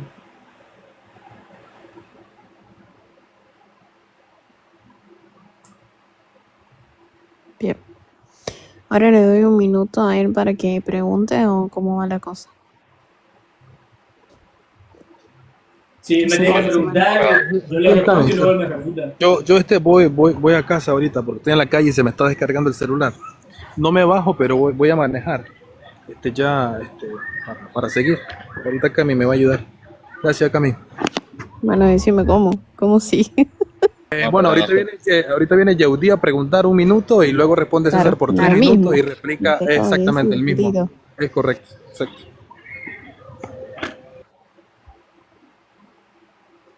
Listo. Gracias, hermanita. Hermano César, en un tema tan importante para usted como lo es la inmortalidad del alma y la existencia después de la muerte, la pregunta que le hago, en un tema tan importante para usted, según Eclesiastés 12:7, al escritor se le olvida aplicar la palabra alma que iría o al seno de Abraham o paraíso o Hades o lugar de tormento, ya que este texto dice, el polvo vuelva a la tierra como era y el espíritu vuelva a Dios que lo dio. Al escritor se le olvidó mencionar esta tercera parte que queda viva después de que la persona muere. ¿Se le olvidó al escritor o será que no la escribió porque no existe esta tercera parte? ¿Usted qué opina, mi hermano? Adelante. Sí, pues es muy sencilla tu pregunta. Cuando el escritor de Eclesiastés Eclesiastés 12:7 habla acerca de que el polvo vuelve a la tierra y el espíritu de Dios que nos dio, es obvio de que él ahí está asumiendo o está diciéndolo después, el estado del hombre después de la caída. Es decir, te acabo de citar en 1 Corintios 15, el cuerpo es imposible que el cuerpo corrupto herede incorrupción, por eso es necesario que el cuerpo muera. Pero no significa que la persona deja de existir, porque lo que muere es el cuerpo. Entonces, cuando nosotros hablamos, por ejemplo, Apocalipsis habla de que en el día del juicio final, el día del gran trono blanco, dice que el mar, ¿cierto? Lo que es el mundo, la muchedumbre, las naciones, dice que van a ser entregados a la presencia de Dios. Dice, y el Hades, dice, va a entregar a sus muertos. Mi pregunta es, si el Hades que representa un lugar de tormento ahora mismo, es decir, estar separado de la presencia de Dios antes de ser echado en el infierno eterno, Si el Hades representa ese lugar de tormento, es obvio que las personas ahora no están en un cumpleaños. No, las personas ahora están... ¿Cómo está sucediendo todo eso? No lo sabemos, porque la Biblia no lo describe, ni Salomón cuando escribió lo había descrito. Lo que sí sabemos bajo la revelación del Nuevo Testamento es que en el juicio final las personas van a ser echadas en el agua de fuego. Pero la Escritura sí enseña una y otra vez de que la persona cuando muere vive. De hecho, te podría citar las palabras de David cuando tiene su pecado con Betsabé de fornicación y mata a Urías Eteo. Hay una frase cuando David está haciendo ayuno y luto por su niño. David dice lo siguiente: él no vendrá a mí, mas yo iré a donde está él. Bueno, ¿cómo es posible? Aquí hay que preguntarse cómo es posible que David vea al niño, o va a ir a la tumba o va a ir a la presencia donde está el niño. Porque bajo el Nuevo Testamento nosotros sabemos de que los niños son los que heredan la vida eterna, según el Señor Jesús lo dice. De hecho, los niños no pueden ser condenados pese a que nacen con el pecado original. Entonces un niño cuando muera, ¿a dónde va? El mismo Señor Jesús en su resurrección, ¿a dónde fue? ¿Dejó de existir? ¿A quién tuvo que ir a anunciarle su victoria? Es obvio de que la resurrección a nosotros nos muestra, de hecho, uno de los principales puntos del Evangelio es ese, de que la muerte no es simplemente aquí se acabó y ya, no, la muerte simplemente es la puerta que te lleva a la eternidad. Y si tú en esa transición tú no tienes la manilla de que tú le perteneces a Dios, o tienes el sello del Espíritu Santo, por usar otro ejemplo, tristemente vas a morir. Tienes la parábola de la cena de bodas. Lo mandó el rey a hacer la fiesta a su hijo, mandó a buscar a los invitados, dice que había entrado uno y dice que esa persona no andaba vestido. ¿Qué pasó? Lo echó fuera, el llorar y el crujir de dientes. Entonces, nosotros podemos ver, ya sea antes del juicio final o en medio del juicio final, siempre la Escritura te va a decir de que va a haber un estado intermedio donde la persona es consciente de lo que ha sucedido. Siempre. Hasta ahí vamos mi respuesta. Ok, mis 3 minutos, por favor, para mi refutación. Ok, la pregunta fue muy clara y concisa y no sé si mis hermanos que están aquí abajo están poniendo atención. La respuesta fue, no lo sabemos, dice. En tu postura no sabes qué pasa con los muertos, no sabes. No te queda claro, lo dijiste bien claro. En mi forma de ver las cosas en la Escritura me queda bien claro, porque a mí sí me dice la Biblia dónde están los muertos. A mí sí me lo dice. Y en qué estado están también me lo dice. Entonces, el Salmo 146:4 dice claramente, les quitas el aliento, que es el espíritu, en ese instante perecen sus pensamientos. ¿Ves cómo yo sí creo y yo sí sé qué pasa con ellos? En ese instante perecen sus pensamientos. Y no estoy jugando, inventándome que, espérate, pero es que habla del polvo, no habla del alma. Es que la Biblia no anda con juegos. La Biblia no se anda por las ramas ni con juegos, no anda inventándose un alma independiente. Nunca hace esto la Biblia. La Biblia habla del ser que fue creado. Este ser cuando muere, el polvo va a la tierra como era, a la tierra, y el espíritu vuelve a Dios que lo dio. ¿Y por qué no menciona un alma aparte? Porque nunca la existió, porque nunca la creó así. Nunca. Por eso Génesis dice, creó al hombre del polvo de la tierra y sopló en su nariz aliento de vida y fue el hombre un alma viviente. Esa alma viviente, cuando el espíritu le es quitado, deja de ser como antes era. Nada. No era nada. Y vuelve a ser nada. Porque en el Sheol, ¿quién te alabará? Nadie. Mientras los vivos alaban al Eterno, en el Sheol no se puede porque perecen sus pensamientos. Entonces yo sí tengo claro qué pasa con los muertos. Ellos duermen. Nuestro amigo Lázaro duerme y voy a despertarle. ¿Cierto? Entonces el dormir es porque un día se levantarán de la muerte. Resucitarán, unos para vida eterna y otros para confusión. Entonces a mí sí me queda bien claro qué pasa con los muertos. Y el apóstol Pablo dice que cuando Cristo venga nos dará vida eterna y nos dará inmortalidad. Por ninguna parte aparece que tenemos un alma inmortal, por ninguna parte. Antes bien, el único que me aparece en la Biblia como inmortal es Dios. Es el único que me aparece como inmortal. De ahí yo no puedo inventar una doctrina que me diga que también los ángeles y que también los seres humanos somos inmortales. Porque eso no aparece por ninguna parte de la Escritura. Y claro que sí respondí mi pregunta, la pregunta que se me hizo con Abraham, Isaac y Jacob, claro que sí la respondí. Yo dije que ninguno delante de Dios muere porque Él nos ve a todos por igual. Los que morimos somos nosotros que no sabemos nada cuando morimos, pero Él lo sabe todo porque el Dios es vivo, porque Él va a traerlo de nuevo para pagarle a cada uno, pero de nosotros ninguno sabe nada. Así lo dice la Escritura, bien clarito. Ok, amigo, entonces vamos con la segunda ronda. Adelante, César, con tu pregunta. ¿Le pongo un minuto o cuánto? Sí, un minuto para preguntar, claro. Ok, excelente, excelente. Mi segunda pregunta, sencilla. Si el hombre muere, ¿deja de existir hasta la resurrección? ¿Ya? ¿Esa es toda la pregunta? Ok. Adelante, Si el hombre muere, ¿deja de existir hasta la resurrección? Mi respuesta es sí. Si el hombre muere, ¿deja de existir hasta la resurrección? Sí. Correcto. Deja de existir hasta la resurrección. Claro que sí. Mi base y mi premisa es Salmos 17:15. El salmista dice claramente: veré tu rostro cuando despierte a tu semejanza. Y nadie despierta a semejanza de Cristo, sino es hasta su segunda venida, cuando Él venga y resucite a los que son suyos. Premisa número 2, 1 Corintios capítulo 15, versículo 20. Mas ahora Cristo ha resucitado de los muertos, primicias de los que durmieron es hecho. Cristo es el primero en resucitar y volver a la vida. Verso 22. Cristo las primicias. Luego, los que son de Cristo en su venida. Segunda venida. Por eso es que no existen hasta que sean resucitados. Jesucristo no existió en 3 días y 3 noches, como Él lo dijo en Mateo 12:40.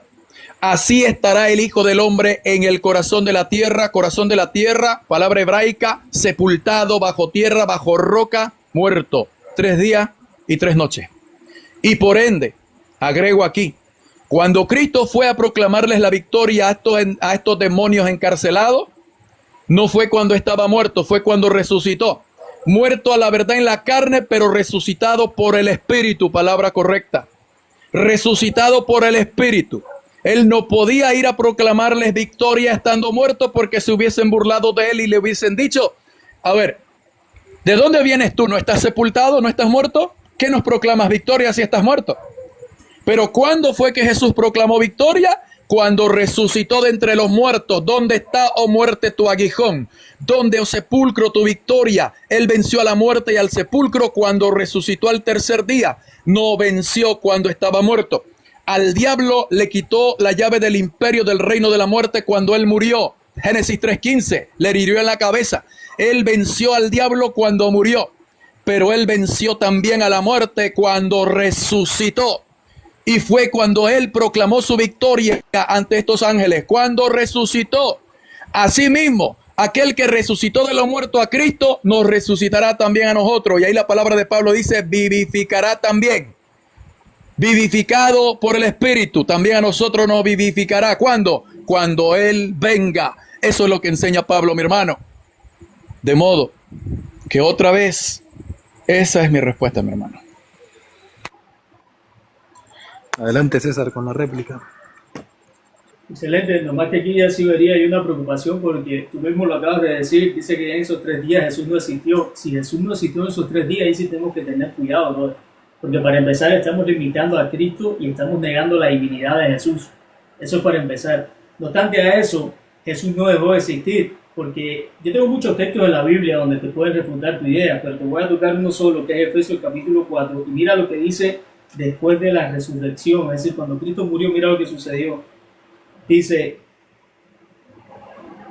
por lo cual dice, subiendo a lo alto llevó la cautividad y dio dones a los hombres, y eso de que subió, ¿qué es? Sino que también había descendido primero a las partes más bajas de la tierra. Dice, el que descendió es el mismo que también subió por encima de todos los cielos para llenarlo todo, y él mismo constituyó a unos apóstoles, otros profetas, otros evangelistas, otros pastores, pastores y maestros, a fin de perfeccionar a los santos a la hora del ministerio y para la edificación del cuerpo de Cristo. Entonces, nunca la Biblia va a hablar de que Jesús dejó de existir por esos 3 días. ¿Por qué? Porque precisamente Jesús, cuando resucitó, le dio a las personas de que hay vida después de la muerte, esperanza para los que creen, condenación para los que no creen. No obstante a eso, te cité ahorita Hebreos capítulo 9, versículo 27, donde el texto claramente dice, está establecido de que el hombre muere una vez y después de esto el juicio. ¿Cuándo va a ser el juicio? ¿El juicio acaso va a ser en Apocalipsis? Es decir, el hombre va a desintegrarse y luego va a volver a existir. Es imposible. Porque cuando Dios crea una cosa eternamente, eso no puede ser destruido. No puede ser destruido. Es imposible. Lo que va a ser destruido es el cuerpo. El mismo Jesús dijo en los evangelios, él dijo, si tu ojo te es ocasión de caer, sácalo de ti, porque es mejor que entre al reino de Dios sin un ojo que todo tu cuerpo sea echado al infierno. Ahora, Jesús está hablando ahí, ciertamente, del juicio del gran trono blanco, cuando las personas van a ser echadas en el infierno. Pero eso no significa que la persona deja de existir. ¿Por qué? Porque, como te decía, la Biblia sí nos enseña a nosotros, bajo la revelación del Nuevo Testamento, de que la persona si va a ser condenada al final en el lago de fuego. ¿Cuál es el estado intermedio? Eso no lo enseña. Yo no te dije que la persona va a desaparecer. No, la persona ahora mismo está condenada. ¿Cómo sucede eso? La Biblia no lo enseña. Eso es algo que la Biblia simplemente esconde del hombre. Lo que la Biblia sí nos reveló es que en el día del juicio final las personas van a ser echadas en el lago de fuego. Lo que la Biblia sí me enseña es que hay un estado de separación donde la persona está lejos de la presencia de Dios y en su naturaleza, en su esencia, ya esa persona está experimentando el estar separado eternamente de Dios. En el día del juicio final se le va a dar el cuerpo para que su cuerpo con el cual hizo sus malas obras, con el cual él pecó todo este tiempo y esta vida, sea condenado justamente con su esencia. Eso es lo que Apocalipsis habla. Entonces la Biblia nunca habla de que una persona va a dejar de existir, porque entonces ya lo convertiríamos en fatalismo, y el fatalismo, aquí sí me preocupo si es una herejía. Así lo veo. Ok, hermano. Bien, dame mi minuto para hacerle la pregunta. Adelante con Va tu mi pregunta. segunda pregunta. Ok, ya que tú postulas que tú eres inmortal, que tú no mueres, pregunta. En 1 Timoteo capítulo 6, versículo 16, dice: al único que tiene inmortalidad, que habita en luz inaccesible, a quien ninguno de los hombres ha visto ni puede ver. No apuntes al verbo, porque el verbo en verdad murió y el Padre lo resucitó, porque se había hecho semejante a los hombres. Contéstame la pregunta que te estoy haciendo de 1 Timoteo 6:16. Dice claramente allí: el único que tiene inmortalidad, que habita en luz inaccesible. Ya sabrás que se está refiriendo a Dios, al Padre, a quien ninguno de los hombres ha visto ni puede ver. ¿Qué tal? El texto dice que es el único que tiene inmortalidad, sí, no, ¿y por qué? Bueno, Jesucristo es inmortal, porque para tú poder llegar a esa conclusión tienes que Varón, aprender... moderador, la pregunta es sí, no y por qué. Es cerrada la pregunta, César. Un sí o un no y luego el por qué. La pregunta, Jesús sí es inmortal. Me estaba confundiendo yo con los términos. Jesús sí es inmortal. ¿Por qué? Porque Él es Dios. Él no puede dejar de existir. Es imposible. Colosenses capítulo 1, versículo 16. Si no me equivoco, esa no fue mi imagen pregunta, hermanito. Hermanito, no fue mi pregunta esa, moderador. Solo repíteme la pregunta, bro. Repítele, Pues no, repítele, no quiero repítele, confundirme. repítele, Repíteme tu pregunta. Se reformule para que... Repítele la Gracias, pregunta, Jordi. gracias. Te repito la pregunta. Es una pregunta cerrada. Sí, no y por qué. La pregunta es: 1 Timoteo capítulo 6, verso 16 dice: el único que tiene inmortalidad, que habita en luz inaccesible, a quien ninguno de los hombres ha visto ni puede ver. Te repito, no estoy preguntando por Cristo. Estoy preguntando por este, que es el Padre, claramente. Pregunta: ¿Él es el único que tiene inmortalidad, dice el texto? Sí, no y por qué. No, el Padre no es el único que tiene inmortalidad. Cristo también la tiene, el Espíritu Santo la tiene. Te lo voy a decir por qué. Varón, otra No, vez. es que Contéstame, estás sí, hablando no y del por Padre, qué. ¿sí o no? No, dame un momentito. Ya te respondió, Jordi. Te acaba de decir que no. Se está Me está hablando del Padre, hablando- te estoy diciendo que sí. Ok, ok, pero Igual aquí que dice Jesucristo, el porque único. tu pregunta- Dice tu el pregunta está único. basada al Padre. Como Dios te la voy a responda. comprar, pero dice que es el único que tiene inmortalidad. Pregunta es: ¿sí es el único que tiene inmortalidad, dice el texto? Sí, no y por qué. El texto se refiere al Padre. El Padre, sí. Si estás hablando de Jesucristo, no, porque Jesucristo también es divino. Eso es lo que estoy tratando de decir. Tu pregunta está bien hecha, pero está a medias. Porque tú estás Hermano, hablando aquí en el contexto del Padre. Tú Hermano, estás te voy a hablando del mostrar, Hijo. te voy a hacer la pregunta ontológica y espero que todos estén atentos a mi pregunta, aparte del hermanito. Ontológicamente está bien, háblame de Padre, Hijo y Espíritu Santo como inmortal, está bien, te compro la respuesta, pero dice ¿Que Dios es el único inmortal? Sí, no y por qué. Pues sí, brother, Dios es inmortal. Sí, Dios es inmortal, yo te estoy negando eso. Oye, Pero tu dale, pregunta está bien, está dale media, su tiempo, porque si hermano. hablamos de Dele, Dios, dele su espérame, tiempo. Dele su tiempo, hermanito, Si- para que... Ay, su gracias. Dale, dale. Yehudi, no Si hablamos de Dios, tú tienes que entender de que tú no puedes separar ni al Padre, ni al Hijo, ni al Espíritu Santo. Por eso te digo, tu pregunta está formulada, pero a medias. Porque si tú me hablas de Dios, yo te podría decir, sí, Dios el Padre es inmortal. Yo te podría decir, Dios el Hijo es inmortal. Dios el Espíritu Santo es inmortal. Es obvio, por eso tu pregunta tiene que ser más específica. En el contexto está hablando del Padre. Eso yo lo entiendo, sí, el Padre es inmortal. Pero ¿qué me vas a decir con eso? ¿Que Jesucristo entonces no es inmortal porque el Padre sí lo sea? Por eso te digo, tu pregunta está media, tu pregunta no está bien formulada. ¿Por qué? Porque si vas a hablar de Dios, tienes que ser específico. ¿El Padre es inmortal? Sí. ¿Y qué? ¿Qué pasó ahí? Sí, el Padre es inmortal, eso lo creo, amén, gloria a Dios. Pero el Hijo también es inmortal.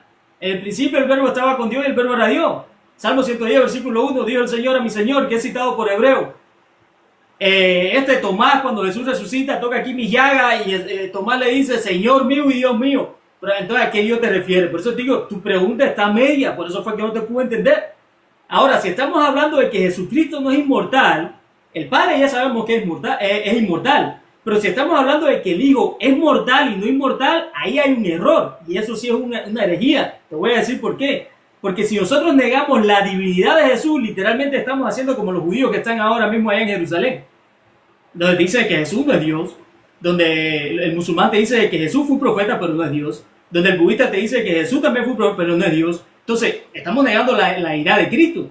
Entonces cuando nosotros hablamos acerca de su inmortalidad, claro, el Padre es inmortal, eso yo lo creo, pero el Hijo es inmortal, no puedo dejar el Hijo afuera porque estoy hablando de Dios. El Espíritu Santo es inmortal, no lo puedo dejar afuera porque estoy hablando de Dios.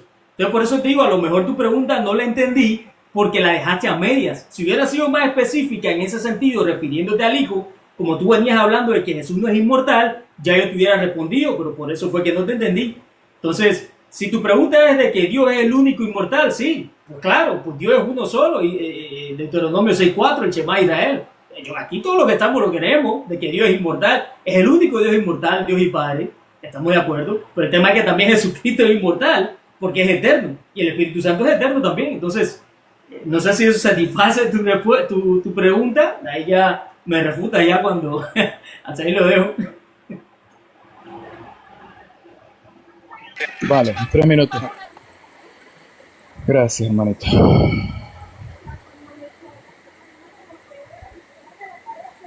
Bien. Cuando Jesús estuvo en la cruz y durmió, dijo, Padre, en tus manos encomiendo mi espíritu. Nunca dijo encomiendo mi alma, nunca dijo encomiendo otra cosa que de mí va a quedar viva. Dijo, en tus manos encomiendo mi espíritu porque el verbo fue hecho carne, hecho semejante a los hombres. Y Dios no juega con eso. Si Él jugó al muertito, yo no lo creo así. Él en verdad murió y en verdad el Padre lo resucitó. Igualito como Jesús nos resucitará a nosotros cuando venga. Pero aquí no estamos discutiendo la inmortalidad de Cristo. Yo estoy discutiendo la inmortalidad del hombre, porque el hombre no es inmortal. La pregunta fue cerrada. ¿Este Dios que habita en luz inaccesible es el único inmortal? ¿Sí o no? La respuesta fue sí. Entonces, ¿de dónde sacaron la idea que el hombre también es inmortal? Si Dios es el único inmortal, como dice allí la Escritura. ¿Por qué Dios sacó del huerto de Edén al hombre? Y dijo, no sea que alargue y tome del árbol de la vida con su mano y viva para siempre. Cuando fue sacado, el hombre no tuvo vida eterna, murió. Y cuando digo el hombre, no estoy jugando. No, espérate, me refiero al hombre polvo, no al hombre alma. Alma que pecare, esa morirá. De todas maneras, por donde quiera que le dé, el alma muere, por donde quiera. Así es que aquí yo me refería al texto, que Dios es el único inmortal. ¿De dónde sacan que el hombre también es Dios? Porque también es inmortal. Porque el hombre no es inmortal. El hombre es mortal. Por eso Pablo dice que en Cristo estamos buscando inmortalidad. No dice que ya la tenemos. Dice que estamos buscando la inmortalidad. Para muestra basta un botón, Romanos capítulo 2, versículos 6, 7 y 8. Dice que cuando Cristo venga, pagará a cada uno según su obra. vida eterna a los que perseverando en hacer el bien buscan honra, gloria e inmortalidad. No dice que ya la tienen. Cristo también dijo, el que esté muerto vivirá, futuro, cuando Él venga. Así es que el no entender las terminologías cuando habla que Dios es Dios de vivo, no de muerto, esto no significa que va a contradecirse a sí mismo, sino debe de entenderse que nuestra vida está escondida con Cristo en Dios, porque Dios sabe todo lo que hicimos y nos va a resucitar para podernos pagar según nuestras obras. Pero lo importante del texto que le leí era que usted dijera si Dios era el único inmortal, y usted dijo que sí, porque así lo dice el apóstol Pablo, que Dios es el único que tiene inmortalidad. El ser humano no tiene inmortalidad. El ser humano va en busca de la inmortalidad por medio de Jesucristo. Y le di citas bíblicas. Gracias, hermano. Ok, hermano. Última ronda. Última pregunta. Oh, si tú te estás refiriendo al hombre, por eso te digo, ¿no? Tenías que haber dicho, si Dios es inmortal, el hombre también es inmortal. Pero digo, tu pregunta para mí quedó a media, pero ok. Típico del judaizante. Adelante, adelante, César. La pregunta mía. 10. Última pregunta. Si las almas no continúan después de la muerte, si las almas dejan de existir, se desintegran, desaparecen, después de que uno muere ahora, como tú lo planteas, ¿por qué necesitamos la resurrección, en la resurrección un cuerpo? Ok. Adelante, ven. ¿Por qué necesitamos la resurrección del cuerpo? Bueno, ¿por qué la necesitamos? Porque si no resucitamos no sabemos nada de nosotros. No se trata de que el alma está pensando por nosotros en algún lugar y entonces nosotros tenemos que empezar a pensar y a existir cuando nuestra alma se meta, que también ella está pensando aparte de nosotros y viviendo. Eso es sumamente incorrecto. Por eso es que desde el principio cité Génesis 2:7, que para que viniera a existencia el hombre, Dios formó del polvo de la tierra y le sopló aliento para que éste pudiera ser un alma viviente. La separación del cuerpo del espíritu la cité claramente con Santiago capítulo 4 versículo 7, Eclesiastés 12:7, Eclesiastés 9:5, citando exactamente el que se separe el espíritu, Salmos capítulo 146 verso 4, el separarse el espíritu del cuerpo, que el del polvo, y se acabó, no existió más. Eso es todo lo que la Biblia citó desde un principio. No tiene ya lugar un invento de que haya aparte un alma viviente, existente, eterna. No existe, ya que los textos que di son contundentes, refutando este invento grecorromano de que el tema platónico griego, de que cuando la persona muere, el cuerpo muere y se libera el alma, que es el verdadero yo, y hasta se convierte en dioses, dice la mitología griega. De ahí lo tomó el cristianismo. Porque no existe en toda la escritura, en todo el Tanaj, en todo Génesis a Malaquía, no existe un solo texto que diga que el polvo vuelve a la tierra como era, el espíritu vuelve a Dios que lo dio y queda viviendo una alma independiente. Porque Dios no creó al alma con un alma. Dios creó al ser humano, que es alma viviente. Entonces, mi hermano, creo que fui bastante claro y conciso en todos mis textos que dije en sus 3 respuestas. Y mi hermano quemó sus 3 preguntas en una sola, pero yo le sigo dando las mismas respuestas porque son sus mismas preguntas. Entonces, no se puede inventar algo que existe aparte cuando uno muere, porque los textos son contundentes. Por eso yo tengo que resucitar, porque si yo no resucito, no se me paga ni bien ni mal, porque yo no tengo memoria de mí. Solamente Dios tiene memoria de mí, pero yo no tengo memoria de mí ni de Él, porque en el sepulcro, ¿quién te alabará? Nadie. Porque los vivos saben que han de morir, pero los muertos no saben nada. Así es que texto tras texto tras texto, que no pueden ser quebrantados por un invento de los hombres que no aparece en todo el contexto de las Sagradas Escrituras. Mi hermano, esa es mi respuesta. Excelente. Ok, hermano. Adelante, César. Sí, Pues sí, las preguntas puede que hayan parecido un poco, pero creo que fueron bien contundentes. Es obvio que tú no vas a responder conforme a lo que yo quisiera oír, porque para eso son las preguntas, ¿no? Pero ciertamente las preguntas sí variaron. Ahora, el tema es, déjame la busco aquí. Es decir, si las almas dejan de existir después de la muerte, ¿por qué necesitamos la resurrección? Bueno, pues precisamente porque Dios no va a condenar. Ahora, aquí la pregunta también que encajaría sería, deja en ese lapso de tiempo, si la persona deja de existir, necesita la persona un cuerpo o qué pasa con el alma. Bueno, tú lo has dicho, ¿no? Como Jesucristo. Tú dijiste que Jesucristo cuando murió él dejó de existir también hasta que resucitó el tercer día y ¡pum! Y Dios lo volvió a crear, ¿no? Y volvió a la vida. Pero el tema es de que la Escritura, Lucas capítulo 8, dice totalmente lo contrario. Cuando la hija de Jairo muere, Jesús dice algo muy interesante. Dice que ella duerme, dice, no está muerta. Cuando tú estás durmiendo, tú estás inconsciente, pero tú estás vivo. La persona muerta no tiene ni conciencia, ni voluntad, ni nada. Y Jesús es bien claro. Jesús le dice, ella no está muerta, ella está viva. Pero las personas, obviamente, basado en el contexto, la niña ya había muerto. Porque Lucas es bien claro y los textos sinópticos. No obstante a eso, aquí estoy buscando un texto que me vino a la mente ahorita cuando te escuchaba. Eclesiastés capítulo 3, mira lo que dice, qué interesante. En el versículo 11, dice, todo lo hizo hermoso en su tiempo y ha puesto la eternidad en el corazón de ellos sin que alcance el hombre a entender la obra que Dios ha hecho desde el principio hasta el fin. La pregunta aquí sería, pero entonces, ¿qué puso Dios? La ley moral, ¿qué fue lo que puso en el corazón del hombre? La vida, ¿no? La vida eterna, eso fue lo que puso. En el momento que Dios creó a Adán y Eva, Él puso la vida. Esa es la eternidad que Dios puso en el hombre. La diferencia es que cuando Adán y Eva pecaron en el Edén, esa vida que hizo se desconectó y por lo tanto murió. Murió. Por eso dice la Escritura, el alma que pecare, esa morirá. ¿Está hablando de dejar de existir? No. Está hablando de esa desconexión espiritual con Dios. ¿Por qué? Porque ya el cuerpo, cuando Dios dijo, si comes del fruto del conocimiento del bien y del mal, ciertamente morirás, no se estaba refiriendo solamente al cuerpo, sino al estado ontológico del ser, es decir, a la parte interna del hombre. Entonces, por eso Pablo en Efesios capítulo 2 dice que nosotros estábamos muertos en nuestros delitos y pecados.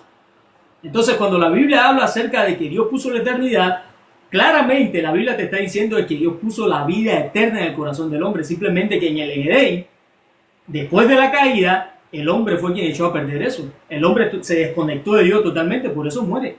Pero la segunda muerte va a ser apartado de Dios. Apartado de Dios. Tiempo, hermano. Excelente, hermano. Yaudí, tu última pregunta. Un minuto. Claro, claro.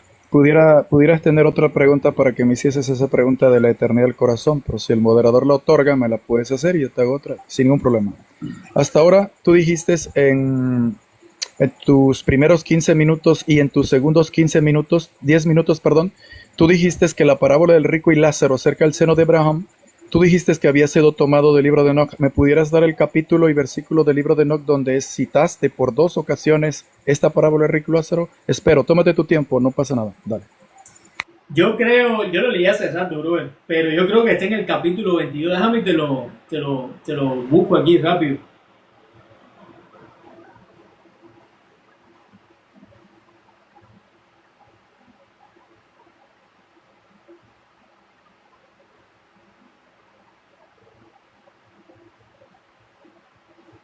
A ver si hay, es que yo lo leí hace mucho. Sí, en el capítulo 22. En el capítulo 22. Me avisas cuando lo tengas, hermano, para ponerte el tiempo. En Enoch 1, 22. 1 Enoch 22. 1 Enoch 22, ¿verdad? Ajá, sí, por ahí.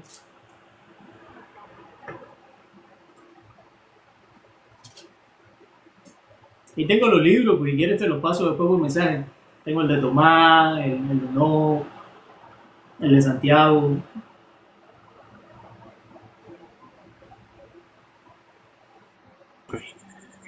Me avisas, César, para ponerte el tiempo, hermano. Para la pregunta, ¿una última pregunta mía? No, es la última pregunta de él, pero no entendí muy bien. ¿Esa fue tu pregunta, Yaudí? Y el pasaje de Enoc donde muestre la parábola del rico y Lázaro, por favor, ¿la puedes dar? Sí, lo que Jesús es que toma el concepto de ahí de lo que dice Enoc. Enoc lo que describe es el Sheol. Nosotros sabemos de que en la cultura hebrea el Sheol tiene varios significados. Sheol significa tumba, pero también tenía en la mente el lugar de los muertos, ¿no? Entonces, claro, muchas veces la Biblia cuando dice no dejarás mi alma en el Sheol, significa no dejarás mi cuerpo en la tumba. Eso básicamente es la transliteración, porque la mente hebrea eso es lo que significa. Ahora nosotros tenemos como el Hades y el Gena, que eso es lo que se podría traducir como el lugar de tormento, ¿no? Entonces, lo que Jesús hace es que, como el libro de Enoc, que es citado por los apóstoles, creo que es citado por Pedro y por Judas en el Nuevo Testamento, era parte de la escritura que los judíos usaban en ese tiempo. Y lo que Jesús hace es que, como ese texto era leído, al punto de que los apóstoles lo citan, no porque sea parte de la inspiración, pero lo citan precisamente como el Señor Jesús para dar una enseñanza, lo que Jesús hace es que coge ese texto y él utiliza la parte donde Enoc describe esas cavidades que había, ¿no? Donde estaba el lugar de los justos, el lugar de los injustos, para Jesús dar una enseñanza sobre la vida después de la muerte. No significa que Enoc sea parte de la inspiración divina, pero eso es lo que Jesús hace en ese contexto. Por eso yo estoy de acuerdo contigo en ese sentido. Cuando el seno de Abraham, yo no creo que sea un lugar literal, porque para empezar el libro de Enoc no es inspiración divina. Y número dos, el seno de Abraham es un modismo hebraico, como así sucede con la palabra padre. Abraham, el padre de la fe. Seno de Abraham, dice que en el Evangelio de Juan, dice que Juan, su discípulo amado, estaba en el seno de Cristo recostado. Jesús estaba en el seno del Padre. Entonces simplemente es un modismo hebraico que hablan de comunión, de intimidad, de reunión. Entonces yo en lo personal, yo no creo. Por eso yo no creo, número uno, que el libro de Enoc es inspiración divina. Y número dos, yo no creo de que las personas hayan ido al Sheol, al lugar donde dice Enoc, porque como yo, mis ejemplos que puse, la persona cuando muere, como dice Hebreos 9:27, te establecido que el hombre muere una vez después del juicio, y Eclesiastés 12:7 dice que el cuerpo va a la tierra y el espíritu vuelve a Dios que lo ve. Entonces por eso yo no creo en el seno de Abraham como parte de la inspiración divina, pero sí entiendo que Jesús sí lo utilizó como medio de enseñanza, como hicieron los apóstoles también. Ok, hermano. Adelante, Yaudi, con tu réplica. Ok, bueno. Honestamente esperaba el texto que no mencionara la parábola, pero no la leyó, mi hermano. Está bien. Y gracias por aclarar que usted tampoco cree en el concepto de seno de Abraham, porque no aparece ni en el Tanaj, en ningún tipo de libro aparece seno de Abraham. Precisamente es un invento judío para identificar los muertos que van a resucitar conforme a la fe del padre Abraham, como Cristo también a los gentiles les dice, y si sois de Cristo, ciertamente el linaje de Abraham sois. Entonces, ese es un invento judío para identificar a los muertos que conforme al padre Abraham tendrán la misma esperanza, como Pablo lo dice. Ustedes no son como los otros que no tienen esperanza. Ok, el mismo contexto y concepto dice también el apóstol Pablo. ¿Usted no cree en eso? Claro, no cree porque no está escrito en todo el Tanaj como seno de Abraham, solamente como Sheol. Entonces esto es muy importante que se tome en cuenta, porque si esto es un invento del judío, lo que Jesús está utilizando ese invento para enseñarle lo que sucederá, y gracias, porque todos los textos que usted dio son referentes al castigo futuro, al lago de fuego que fue preparado para el diablo y sus ángeles. Nunca Dios preparó, al menos nunca la Biblia dice que Dios preparó un tormento, un castigo, para cuando el hombre muere vaya a ese lugar su alma. Nunca dijo nada de eso la Escritura, excepto parábola de rico y Lázaro, que está haciendo alusión, como el resto de las otras parábolas, al tiempo del fin del siglo, tiempo del fin, todo eso apuntando a Apocalipsis capítulo 20, versículo 15, y todos los otros pasajes como Mateo 25, 31 al 46, donde se habla de un castigo en el lago de fuego, un castigo en la resurrección. Por eso dice, está establecido para los hombres que moran una sola vez y después de esto el juicio, porque no puede haber castigo para nadie sin que antes venga el juicio. Y nadie se le va a adelantar a Cristo a castigar a nadie. Y aquí yo vengo pronto y mi galardón conmigo para recompensar a cada uno según sea su obra. Al final, el sepulcro, que es el Hades, entregará a los muertos. El agua, el mar, que también tiene muertos, entregará a los suyos. Eso es todo lo que dice la palabra. No dice que este lugar de tormento entregará a los muertos para que entren a otro lugar de tormento. Nunca. Nunca. En todo el contexto de la escritura, Hades, Sheol es sepulcro, fosa, lugar de muertos. Eso es todo. Por eso mismo el Hades, el sepulcro, va a entregar sus muertos, y el mar mismo que está entregará también los suyos. No es que los que están en el mar son los buenos y los que están en el Hades sean los malos, nada que ver. Todos, tanto la tierra como sepulcro, tiene sus muertos y los entrega, el mar también hace lo mismo, mi hermanito. Muchas gracias, mi hermano. Dios te bendiga. Amén. Ok, hermanos, vamos con la conclusión, ¿no? Conclusión. 3 minutos. Puesto que César inició con la refutación de 15 minutos, esta vez el que va a iniciar con la conclusión y el que va a cerrar sería César. Entonces, Yeudí, adelante con tus 3 minutos de conclusión y por último César. Dale, hermano. 3 minutos, adelante. ¿En serio? Ok. Bueno. No puedo ya tocar el tema. El tema ya se tocó de mi parte. Solo agradecerles y los que estuvieron pendientes de todos los textos que se leyeron y que se dieron de memoria, como sea, estuvieron pendientes. Mi intención no es de ninguna manera salir victorioso por mi carne, mi ego. Mi intención solamente es dar a conocer lo que creo, por qué lo creo, cómo lo creo, y de ninguna manera atropellar al hermano que presenta una postura distinta, o más bien contraria a lo que yo postulo. Mi intención, repito, desde un principio fue exponer lo que yo sé, así como Jesús le dijo a Nicodemo: de cierto te digo que lo que sabemos hablamos y lo que hemos visto testificamos.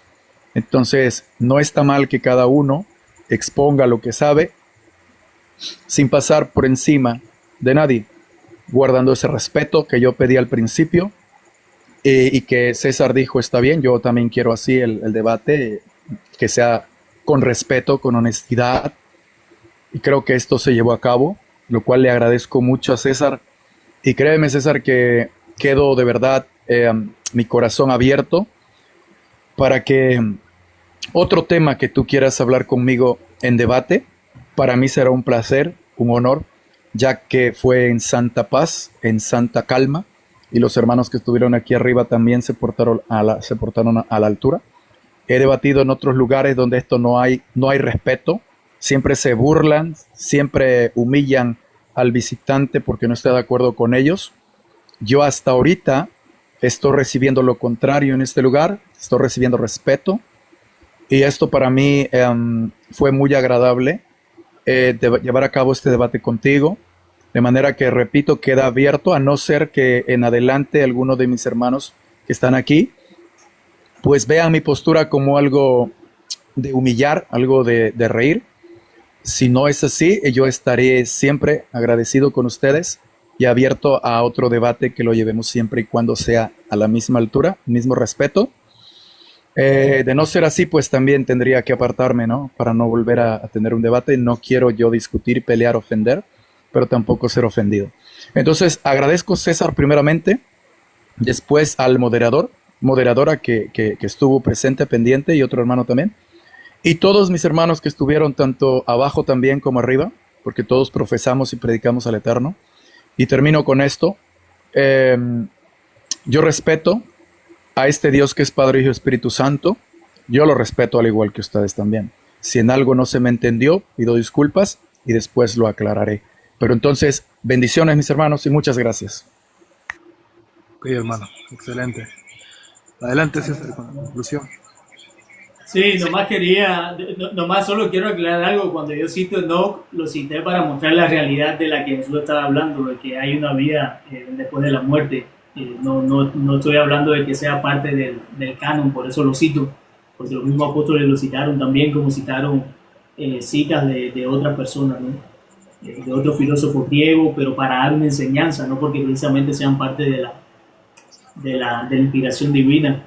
Pero no, a mí me pareció interesante el debate, muy bueno la verdad, como decías tú, por ahí como dice la gente, no, esto es como el tipo del boxeo, tú tiras uno para acá, el otro lo tiro para acá, y por un momento como que sí, obviamente se acaloró un poco la cosa, ¿no? Es normal en los debates, pero gloria a Dios, brother, porque al final del día es Dios quien sale glorificado, ¿no? Con este tipo de conversación, y como yo siempre digo, ¿no? Que al final las personas hagan como los judíos de Berea, que Pablo predicaba, dice que después que lo escuchaban predicar, iban a su casa, miraban las escrituras a ver si lo que Pablo decía que era cierto, entonces que juzguen al final del día lo que nos escucharon y que vean cuál es la postura que menos se contradice, la más congruente, y pues ya las personas sacarán sus propias conclusiones. Pero por lo demás estoy agradecido contigo también, brother, gracias por aceptar el debate, y la verdad cualquier otro tema, a mí sí me gustaría tocar algunos otros temas y ver, ¿no? Ver cómo sería tu manera de pensar, porque sí, la verdad que estamos aquí para aprender. No estamos aquí en realidad, como tú decías, como otros lugares donde la gente se agarra por los ñongos y se empiezan a decir cosas y hasta le sacan los trapitos al sol. Pero no, aquí, gracias a Dios, todos los que estamos aquí somos personas pacíficas, que nos gusta aprender, nos gusta dialogar unos con otros, y nada, todo que sea para la gloria de Dios.